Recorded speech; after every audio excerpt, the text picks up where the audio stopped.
ছোট বৌমা পরে খাবে। আমার বউ পরে নাস্তা করবে মানে? মা এসব তুমি কি বলছো? এই বাড়িতে আমার স্বামী একমাত্র ইনকাম করে, আর এতগুলো মানুষ তোমরা বসে বসে খাও। একটা সংসার কিভাবে চলে তোমরা জানো?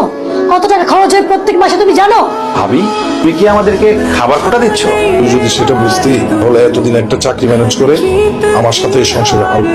ভাইয়া আমি তো চাকরি খুঁজছি, আমার কপালে তো কোনো চাকরি জুটছে না। শোনো, চাকরি না হাতের মোয়া না, বললেই পাওয়া যাবে। তুই যদি ফকিন্নির বাচ্চাটাকে বিয়ে না করে বড় বৌমার খালাতো বোনকে বিয়ে করতি, তাহলে তোরও দুলালের মতো একটা ভালো চাকরি। শেফালি গরিব ঘরের মেয়ে, সেটা ঠিক আছে, তোমরা কেউ ওকে অপমান করে কোনো কথা বলো না। তুই একটা গরিব মিসকিন ফকিন্নি মেয়েকে বিয়ে করছিস, মা তো সেটাই বলছে। এখানে অপমান করো কি আছে? আজ থেকে এই বাড়ির সমস্ত কাজ তোমার বউ করবে। আমার বউ এবারে সব কাজ করবে? তোর ভাবি ঠিকই বলছে, সে হচ্ছে বড় লোকের মেয়ে, সে কেন কাজ করবে? তুই যতদিন না পর্যন্ত দুলালের মতো একটি ভালো চাকরির ব্যবস্থা করতে পারবি, ততদিন পর্যন্ত তোর বই এই বাড়ির সব কাজ করবে। ঠিক আছে মা, এই বাড়ির যত কাজকর্ম আছে আমি সব একাই করব, আমার কোনো অসুবিধা হবে না। এখন হচ্ছিস কেন? আমি তো বেকার, যেহেতু সংসারে কোনো ইনকামের সাহায্য করতে পারি না, আমার নাস্তা করার অধিকার একসাথে নাই, আমি পরেই নাস্তা করবো। এই ফকিন্নির মেয়ে, নম্বর মতো দাঁড়িয়ে আছো কেন? বড় বৌমা কি বলেছে? হ্যাঁ, বড় বৌমা বলেছে দুটা ডিম পোস্ট করে আনতে। যাও নিয়ে এসো। ঘরে কি আর কোনো কাজ নেই? এই যে ফকিন্নির মেয়ে, এই একটা কাজে সারাদিন লাগাই দিলে আর কি কোনো কাজ নেই? মা, এই বাসার কাজকর্ম তো সব আমি একাই করি। হ্যাঁ, তুমিই তো করবা। কে করবে আর? আমি করবো নাকি আমার বড় লোক বৌমা করবে? আমি তো সেটা বলিনি মা। আমার ভোলা ভালা ছেলেটাকে পটায় টটায় বিয়ে করছো কি মনে করে? হ্যাঁ, মনে করছো সারা জীবনে বাড়িতে পায়ের উপর পা তুলে রাজধানীর মতো বসে বসে খাবা? সে আশা তো পূরণ হবে না। মা, এটা আমার শ্বশুর বাড়ি, আমার স্বামীর ঘর, আর এই সংসারে প্রত্যেকটা জিনিস গুছিয়ে রাখা আমারই দায়িত্ব। বাহ বাহ বাহ বাহ।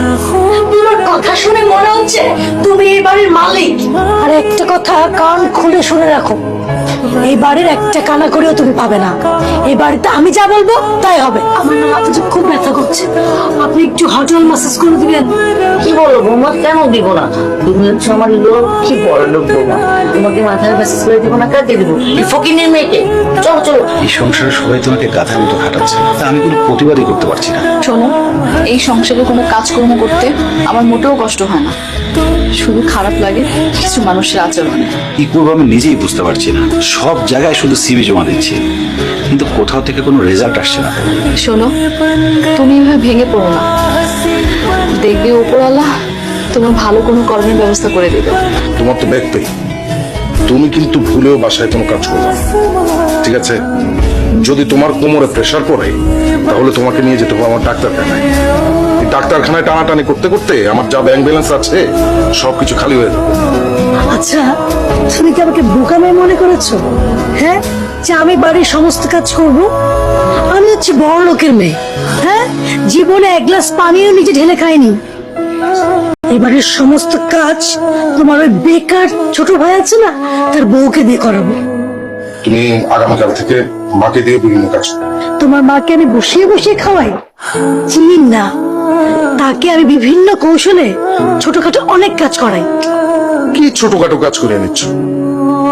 তুমি মাকে দিয়ে সব ধরনের কাজ করো, আর আমার ব্যস্ততায় মায়ের এই কাজগুলো তোমাকে অনেক হেল্প করবে, তোমার প্রেশার কমে।